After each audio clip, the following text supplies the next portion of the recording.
church leaders accept Paul as an apostle.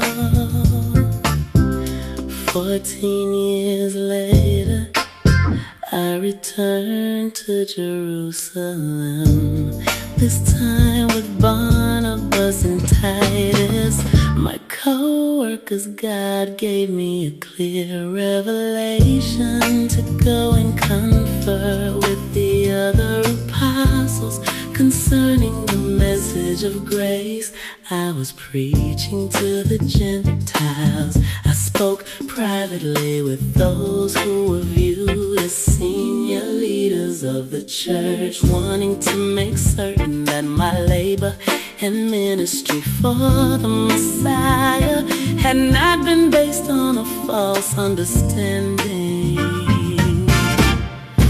of the gospel. Even though Titus was a Syrian, they accepted him as a brother without demanding that he first be circumcised. I met with them privately because false brothers had been secretly smuggled into church meetings. They were sent to spy on the wonderful freedom that we have in Jesus Christ. Their agenda was to bring us back into the bondage of religion. But you must know that we did not submit to their religious shackles, not even for a moment, so that we might keep the truth of the gospel of grace unadulterated for you.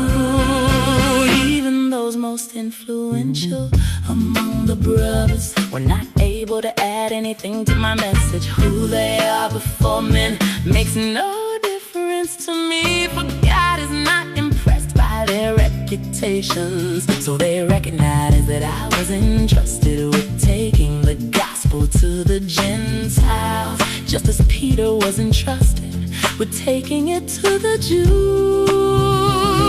For the same God who empowered Peter's apostolic ministry to the Jews also flowed through me as an apostle to those who are Gentiles. When they all recognize His grace operating in my ministry, those who were recognized as influential pillars in the church, Jacob, Peter, and John, extended to Barnabas and me the warmth of Christian fellowship and honored my calling to minister to the Gentiles. Even as they were to go to the Jews, they simply requested one thing of me, that I would remember the poor and needy, which was the burden I was already carrying in my heart. Paul confronts Peter. When Peter visited Antioch, he caused the believers to stumble over his behavior.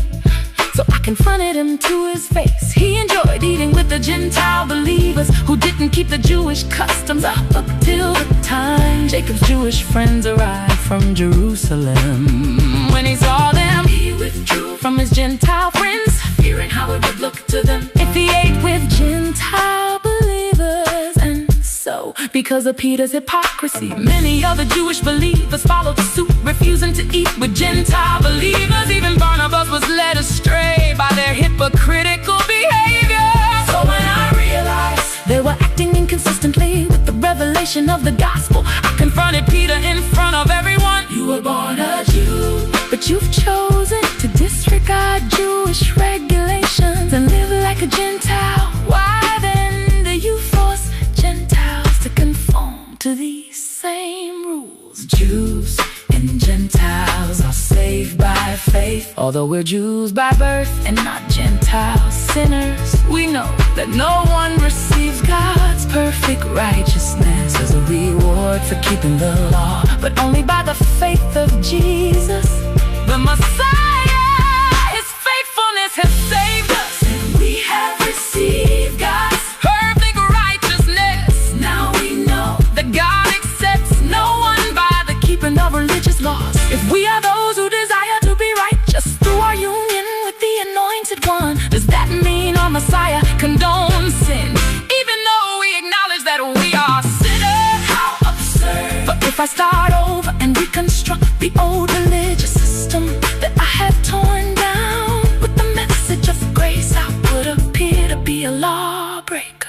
For through the law I died to the law, so that I might live to God. My old identity has been co-crucified with Christ, and no longer lives.